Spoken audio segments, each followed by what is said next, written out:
American president Donald ട്രംപിന്റെ സാന്നിധ്യത്തിൽ നടക്കുന്ന അറബ് യുഎസ് ഉച്ചകോടി അല്പസമയത്തിനകം റിയാദിൽ തുടക്കമാകും. ജിസിസി രാഷ്ട്ര നേതാക്കൾ ഉച്ചകോടിയിൽ പങ്കെടുക്കാനെത്തിയിട്ടുണ്ട്. ഗസ, ഇറാൻ, സിറിയ വിഷയങ്ങൾ ചർച്ചയാകും. ഇപ്പോൾ സിറിയൻ പ്രസിഡന്റുമായി ട്രംപ് കൂടിക്കാഴ്ച നടത്തുകയാണെന്ന വിവരം. ഉച്ചയ്ക്ക് ശേഷം അമേരിക്കൻ പ്രസിഡന്റ് ഖത്തറിലേക്ക് പോകും. അഫ്താബ് റഹ്മാൻ കൂടുതൽ വിവരങ്ങൾ നൽകും. അഫ്താബ, ഉച്ചകോടി അല്പസമയത്തിനകം തുടങ്ങും എന്നാണ് അറിയുന്നത്. നേതാക്കളെല്ലാം എത്തിച്ചേർന്നിട്ടുണ്ടോ? എന്തൊക്കെയാണ് വിവരങ്ങൾ?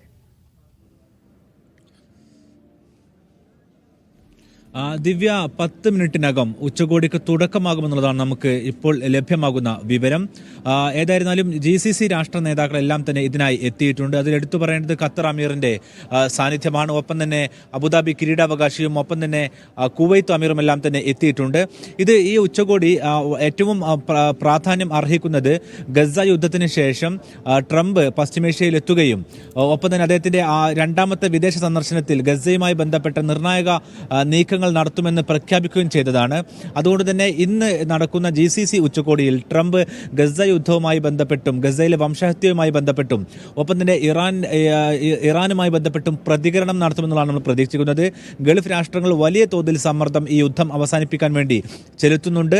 ഗൾഫ് രാഷ്ട്രങ്ങളെ സംബന്ധിച്ചിടത്തോളം അവർക്ക് കൂടുതൽ സമ്മർദ്ദം ചെലുത്താനുള്ള ഒരു അവസരം കൂടിയായി ഈ GCC അറബ് US ഉച്ചകോടി മാറുകയും ചെയ്യും.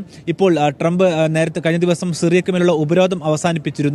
അതിന് പിന്നാലെ സിറിയൻ പ്രസിഡന്റുമായി അദ്ദേഹം കൂടിക്കാഴ്ച നടത്താനായി നീങ്ങിയിട്ടുണ്ട്. അദ്ദേഹവുമായി കൂടിക്കാഴ്ച അല്പസമയത്തിനകം പൂർത്തിയാക്കി അദ്ദേഹം ഈ ഉച്ചകോടിയിലേക്ക് എത്തുമെന്നാണ് നമ്മൾ പ്രതീക്ഷിക്കുന്നത്.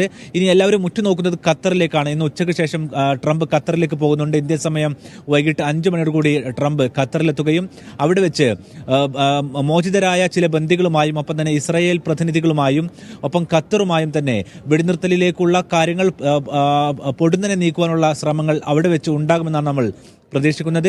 ഖത്തർ അമീറും സൗദിയിൽ എത്തിയിട്ടുണ്ട്. അതുകൊണ്ട് തന്നെ വലിയ തോതിൽ നിർണായകമായ ഒരു നീക്കം ഈ വെടിനിർത്തലുമായി ബന്ധപ്പെട്ട് ഇന്നുണ്ടാകുമെന്നുള്ളത് തന്നെയാണ് ലോകം ഉറ്റുനോക്കുന്നത്. ഏതായാലും 10 മിനിറ്റിനകം ഉച്ചകോടിക്ക് തുടക്കമാകും. അതിലും ട്രംപ് സംസാരിക്കുമെന്നുള്ളതാണ് നമുക്ക് ലഭ്യമാകുന്ന വിവരം. അതിലും ഈ വിഷയങ്ങളെല്ലാം അദ്ദേഹം പരാമർശിക്കുമെന്ന് നമ്മൾ പ്രതീക്ഷിക്കുകയും ചെയ്യുന്നു. ദിവ്യ, എന്തായാലും അല്പസമയത്തിനുള്ളിൽ തന്നെ GCC അമേരിക്ക ഉച്ചകോടി ആരംഭിക്കാൻ പോവുകയാണ്. ഗസയിലെ ഒരു വെടിനിർത്തൽ സംബന്ധിച്ചുള്ള നിർണായക പ്രഖ്യാപനം അതിന് പിന്നാലെ ഉണ്ടാകുമെന്ന് തന്നെയാണ് ലോകം പ്രതീക്ഷിക്കുന്നത്. വിവരങ്ങളാണ് അഫ്താബ് റഹ്മാൻ നൽകിയത്.